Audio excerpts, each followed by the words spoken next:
মৃত ব্যক্তিকে স্বপ্ন দেখলে একটি ভুল কখনো করবেন না। আমরা অনেক সময় মৃত ব্যক্তিকে স্বপ্ন দেখি।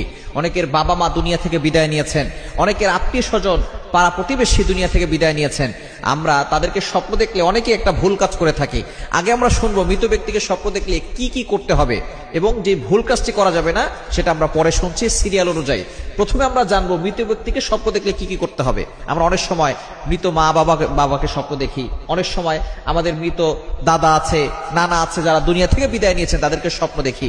যদি আপনি মৃত ব্যক্তিকে স্বপ্ন দেখেন যে সে হাসি মুখে আছে, মনে করবেন সে কবর জগতে ভালো আছে।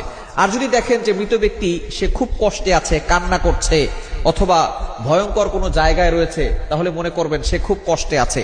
যদি আপনি এই স্বপ্ন দেখেন যে সে কষ্টে আছে, তাহলে আপনি তার জন্য সদাকা করবেন, যতটুকু পারেন দান করবেন। আপনি যতটুকু পারেন কোরআন তেলাওয়াত করে তার জন্য দোয়া করবেন, নফল নামাজ পড়ে তার জন্য দোয়া করবেন। কারণ যারা দুনিয়া থেকে বিদায় নেয় তারা চাতক পাখির মতো তাকিয়ে থাকে কখন আমাদের জন্য একটু দোয়া করা হবে। তারা দুনিয়ার কোনো সম্পদ চায় না, টাকা পয়সা চায় না, তারা শুধু চাতক পাখির মতো তাকিয়ে থাকে কখন আমাদের জন্য একটু সওয়াব আসবে, আমাদের জন্য আমাদের সন্তানরা একটু দোয়া করবে।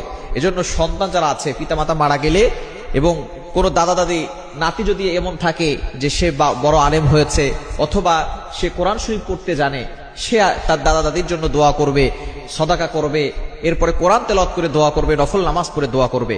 তবে আমরা একটা ভুল কাজ করে থাকি, সেটা হচ্ছে মৃত ব্যক্তিকে স্বপ্ন দেখলে মিলাদ পড়ায়, বাসার ভিতরে মিলাদ পড়ায়, বিশাল বড় অনুষ্ঠান করে, টাকা পয়সা না থাকলেও ধার করে ঋণ করে সুদে টাকা এনে তারপরে মিলাদ পড়ায় দেয়। খবরদার, এটা কখনো করবেন না। যদি আপনি দেখেন যে আপনি যাকে স্বপ্ন দেখেছেন সে ব্যক্তি অনেক কষ্টে আছে, তার জন্য যতটুকু পারেন আপনি দান করবেন, অথবা কোরআন তেলাওয়াত করে দোয়া করবেন, অথবা আপনি নফল নামাজ পড়ে তার জন্য দোয়া করে দিবেন, সদকায়ে জারিয়া হিসেবে কিছু দান করবেন। তবে আপনি মিলাদ দিচ্ছেন, অনুষ্ঠান করতেছেন, আয়োজন করতেছেন, এগুলো কখনো করবেন না।